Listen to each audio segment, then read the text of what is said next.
Good morning.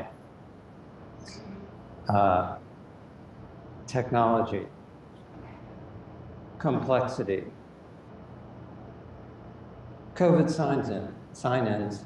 It's just, the challenges just keep multiplying. And we can just be with them.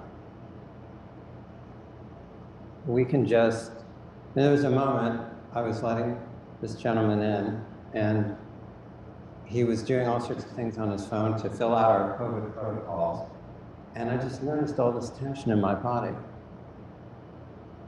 And I noticed that I could just let it go and accept everything that was happening. And I wish that for all of us all the time.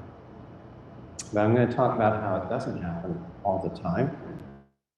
My name's Bokushu, and I teach here at the Village Zendo. And this is our last week of Ango. And as most of you know, every Ango we have a study text. And so I felt like this is our last week of that study text, and I really wanted to dig in. I never really have, in a talk, dug in deeply into the text. So this is going to be a little wonky, maybe, but we'll see how it goes. So this study text is called The Practice of the Treasury of Luminosity. And it was written in 1278 by Koan Eijo, who was the Dharma heir to Eihei Dogen, who was the founder of our Japanese Zen lineage. So the text was actually written 25 years after Dogen died, and 36 years after Dogen wrote a text that this text is meant to amplify on, called Radiant Light. So Dogen wrote Radiant Light, and now 36 years later, his descendant is writing on this topic. And there's some interesting stuff going on between the two ancestors I'll talk about late in the talk. So Ryo Roshi, if I'm not mistaken, is the person who chose this text for us. And in his compassion, he actually excerpted this portion of this text. It's actually a 15-page text. So what we have, I think, on our website is just the last portion of the text. And I'd like to recommend that if you have the time and the appetite, that you read not only all of this text, which is freely available online, but also Dogen's fascicle. And I'll be talking about all of them today. So before getting into the text, I think it's worth just touching on Koan Eijo's enlightenment story. So it goes like this. Once, while asking for instruction, he heard the expression, "A single hair pierces many holes," and was awakened. That evening, he made his bows to Dogen and asked, irrespective of the single hair, what are the many holes? Dogen smiled and said, completely pierced. The master bowed.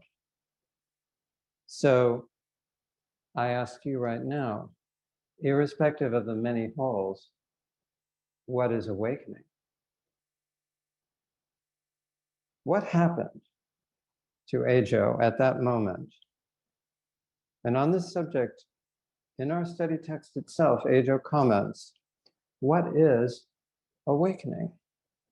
It is knowing your mind as it is. This is utter, complete, and perfect awakening in which nothing is attained. Why? The form of awakening is unknowable and inconceivable. Why? Because awakening is formless. The formlessness of all things is just this form of space. That's actually him quoting the Mahabharata Sutra, just to be precise about it. So that's not Koan Eijo himself. The formlessness of all things is just this form of space. So awakening is knowing your mind as it is. This is utter, complete, and perfect awakening in which nothing is attained. It does sound simple, doesn't it? knowing your mind as it is. But there's a lot in that little phrase. What is the mind? The conventional view is that the mind is what perceives the word mind and rummages around in itself, the mind, to define the word mind. But is there actually such a thing as mind? Right now, where exactly is your mind? What is your mind? Is it one hair? Is it many holes? Is it a jet black ball speeding through the dark of night?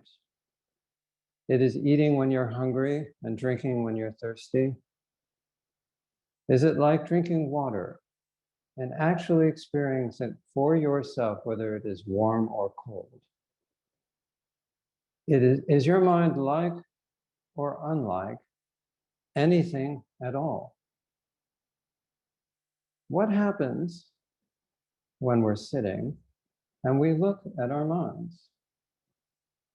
It's a risky business because according to Koan Ajo, to cultivate the mind or look for the mind like this is just being obstructed by trying to figure it out and obscures the primordial perfection of luminosity. So he's talking about what a particular use of the mind in practice and warning us against that. And he explains what that use of the mind is.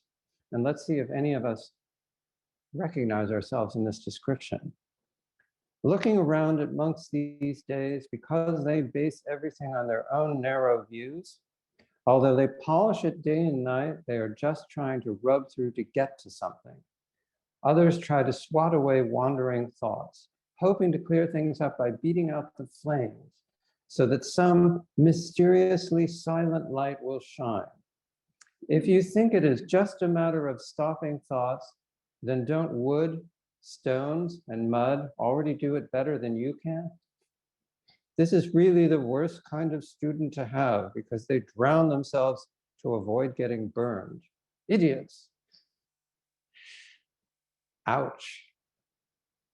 I have to say, I really enjoy his scorn, but I don't think it helped him when he was trying to lead Dogen's community after Dogen died. It's probably one of the reasons he had some trouble then. In any case, here he's warning us against making Zen practice an intellectual exercise or trying to achieve some special state by suppressing our thoughts. So if it isn't an intellectual exercise, and if it's not about snuffing out our thoughts, what is it about? What does it mean to know your mind as it is? And if you looked at the koan literature, there are many, many koans on the topic of mind. Mind is Buddha. No mind, no Buddha. Neither mind nor Buddha. Neither the wind nor the flag.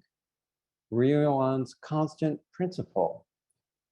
But there's one koan that especially seems relevant to this study text. It's case 28 of the Mumonkan, well-known Ryutan.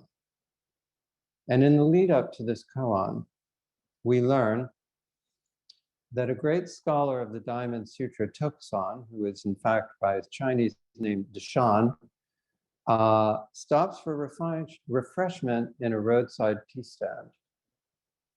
And the lady tending the stand notices he has this giant box that he's carrying around on his back. And she asks him what's in it. And he tells her, well, it's all my notes and commentaries on the Diamond Sutra. He's quite proud of his academic knowledge. Get it? Academic knowledge of the part of the Diamond Sutra. So she says, okay, well, you want a snack, but before you get one, you're going to have to answer my question. And if you don't answer it, you're not getting a snack. She was a tough one. She's now one of our ancestors in our chanting. We chant her name. We call her Rice Cake Lady because we don't know her name, actually. So her question was, quoting the Diamond Sutra itself, past mind is unattainable. Present mind is unattainable.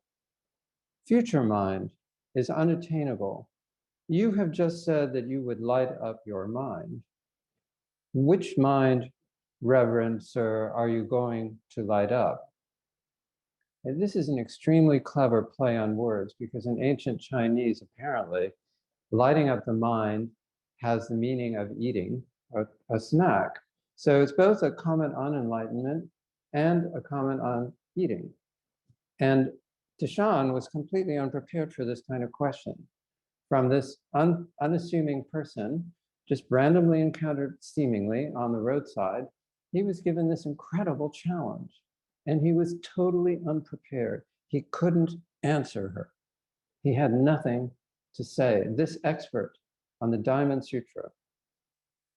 So when I hear this story, to me, it's like there's this guy driving around in this beaten up old car, and he stops somewhere and the thing completely breaks down. It can't go another inch.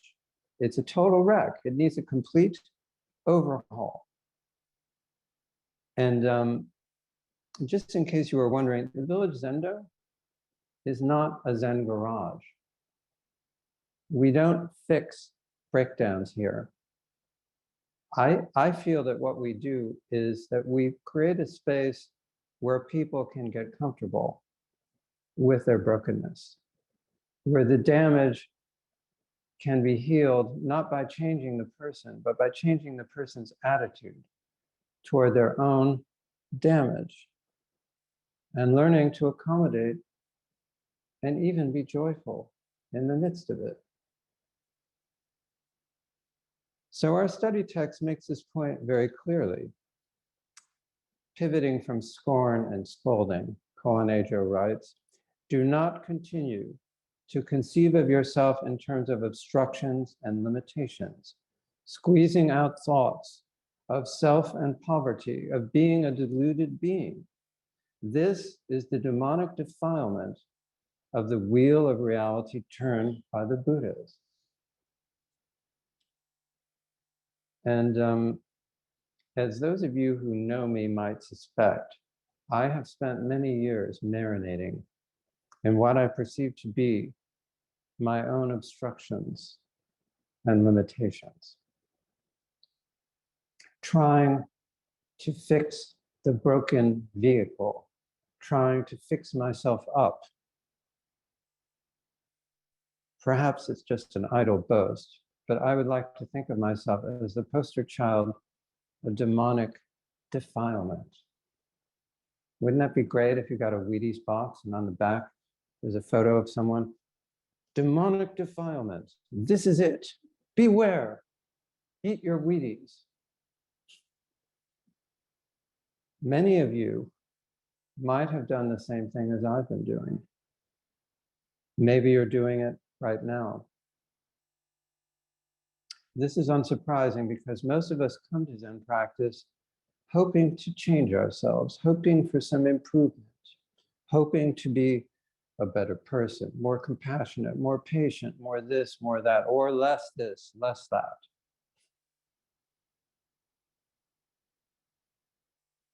We feel compelled to evaluate ourselves, frantically seeking clues about how good we are. Do we make the grade? Are we worthy? We gobble up every little clue, the way pigeons frantically poke at garbage to find stale crumbs. We want to be good, right, and safe. But self-improvement has nothing to do with knowing your mind as it is. If past mind is unattainable, present mind is unattainable, and future mind is unattainable, what is there to improve?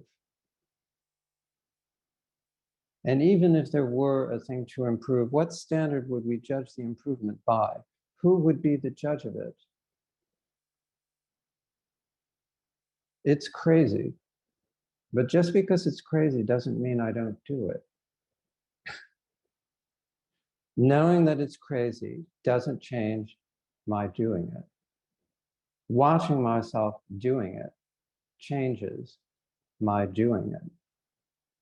That's why I'm here. Don't make the same mistake as me. Can we just have some compassion for ourselves? Can we just give ourselves a fucking break? Kuei-feng Song-mi, the patriarch of the Huayan sect, offers this helpful teaching. There is no need to arouse the mind to stop evil thoughts, nor any need to arouse the mind to cultivate the way, since the way as it is mind. We cannot cultivate mind with mind. Since evil is also mind, we cannot cut off mind with mind. Not trying to cut off evil or trying to cultivate good, just letting things follow their own courses and being ourselves is what they call liberation of mind.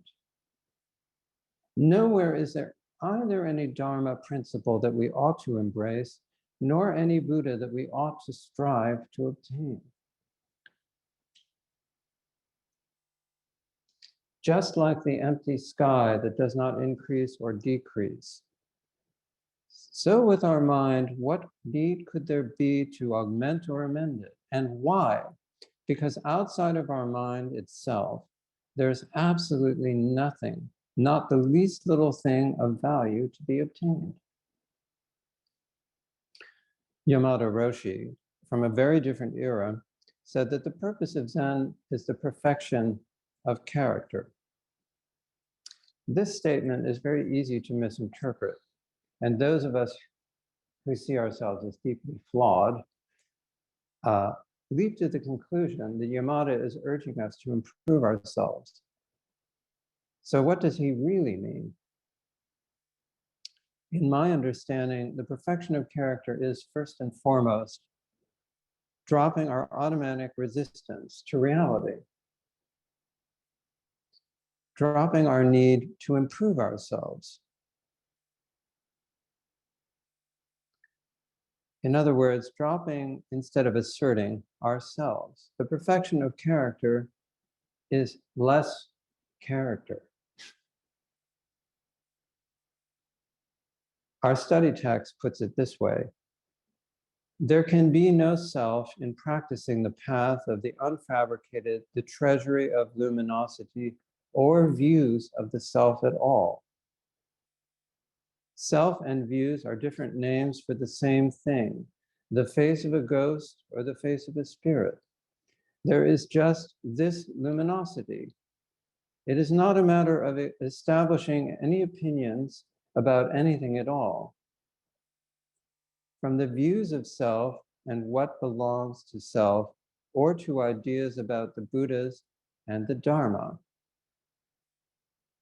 This is interesting because Dogen, about whom this essay is a response, really, says something quite different in his fascicule Radiant Light. He quotes Changsha and says, the entire world of 10 directions is the radiant life of the self. The entire world of the 10 directions is within the radiant light of the self. In the entire world of the 10 directions, there is not a single person that is not the self. So is it self, as Dogen says, or is it no self, as Koan Echo says? They seem to be on a direct collision course, master and student. It's quite confusing. And so what I notice in myself is the overwhelming need to resolve the contradiction, to have it all make sense, to have it all figured out, to have all my doubts extinguished, everything set up on a shelf, clear and perfect. That's what I notice when I see these so-called contradictions. That's perhaps the point of the contradictions, is that we can see exactly how we respond to them if we're watching, and watch that response and work with that rather than the contradiction. Koan Ejo quotes Yunmen. What is this luminosity? As no one could answer, he answered for them. The monk's hall, the Buddha hall, the kitchen hall, the gate. Right now, this is the monk's hall, the Buddha hall, the kitchen hall, the gate. Can you see it? Right now. Do you see one hair penetrating many holes?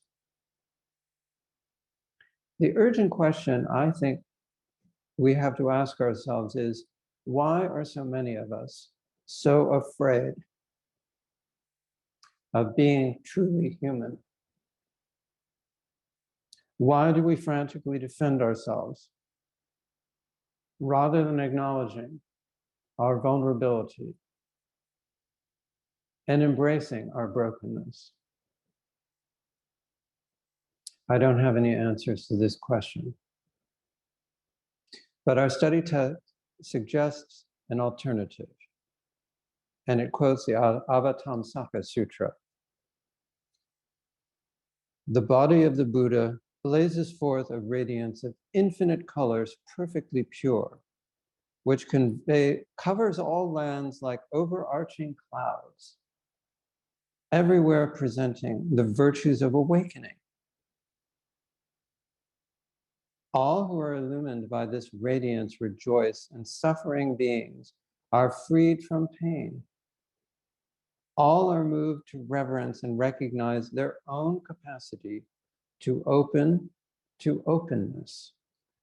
This is the free functioning of awakening. So in order to alleviate our own suffering, we can open to openness. We can find strength in vulnerability and wholeness in brokenness. We can heal simply by opening to whatever we are, however we are, exactly where we are. This is the free functioning of awakening. I've gotten a little sidetracked because I never finished the story about the rice cake guy and the rice cake lady, and what happened. Everything I told you so far about Ryotan was actually the backstory. The koan starts after what I've told you about. So it goes like this. Tokusan, that's Deshan, once called on Ryotan to ask for instruction and stayed until night fell. Ryotan said, "It is getting late. You had better leave." At last, Tokusan said goodbye, lifted up the door curtain and went out. Noticing that it was dark, he turned back and said, "It is dark outside." Ryotan thereupon lit a candle and handed it to him.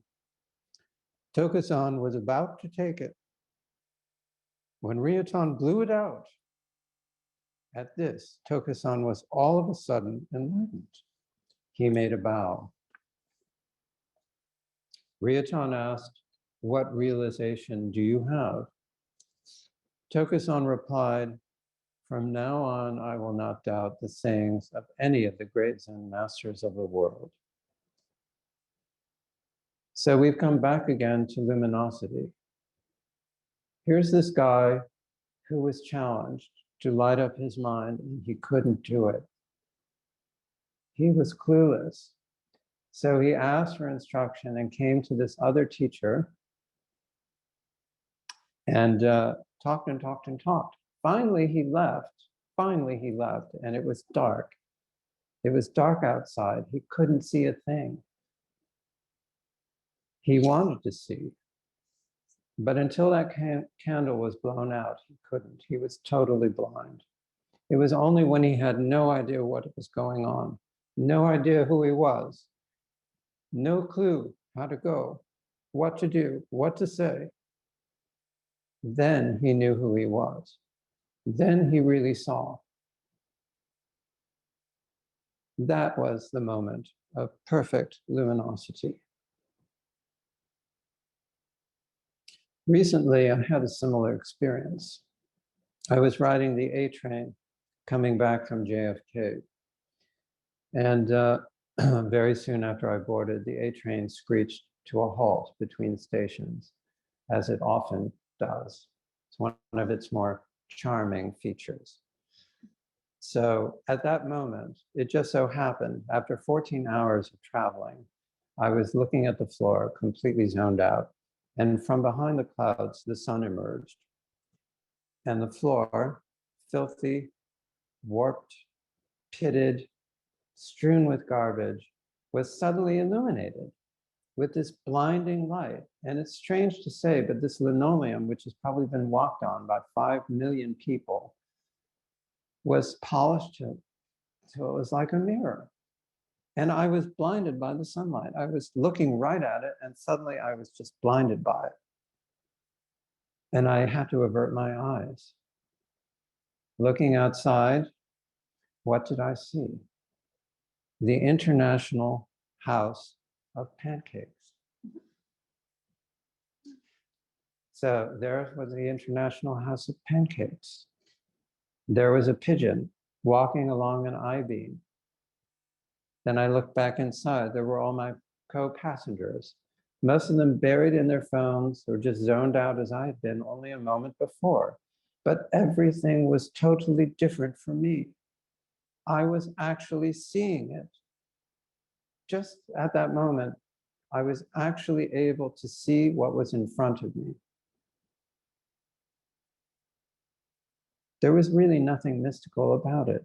I was just there for a change, instead of being somewhere else.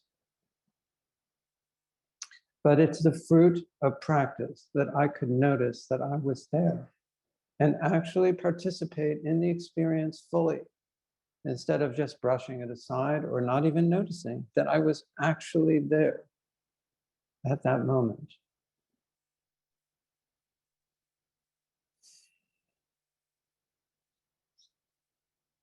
There was no self, and there was self.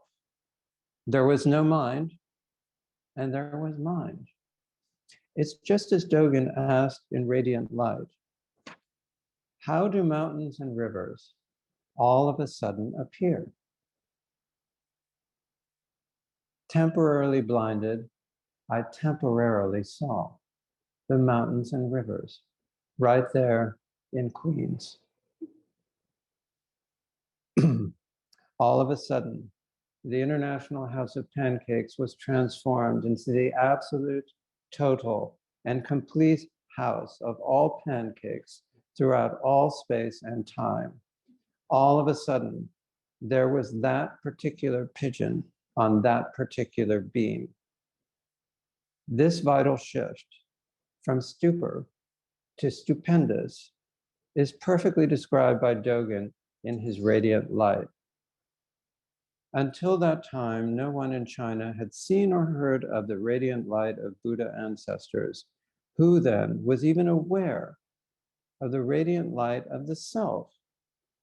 Even though people had been carrying the radiant light within their heads and encountering it all the time, they still did not practice it as their own eyeballs. Thus, they do not clarify the shape and function of radiant light. Because they avoid encountering the radiant light, their radiant light was missing. Radiant light. Although missing is itself radiant light, they were immersed in missing. So radiant light is missing, radiant light, and radiant light is practicing to no longer be immersed in missing, radiant light. This is the practice of the treasury of luminosity. We don't have time to waste conceiving of ourselves in terms of obstructions and limitations, squeezing out thoughts of self and poverty. Our practice practices all beings. So let's practice our asses off. Here's a verse, the Aroha, to encourage us to all get on with it and get with it. Though the colors are bright, they fade away. Who in this world of ours may continue forever. Crossing today the boundaries of the physical world, no more shallow dreams or intoxication. Thank you.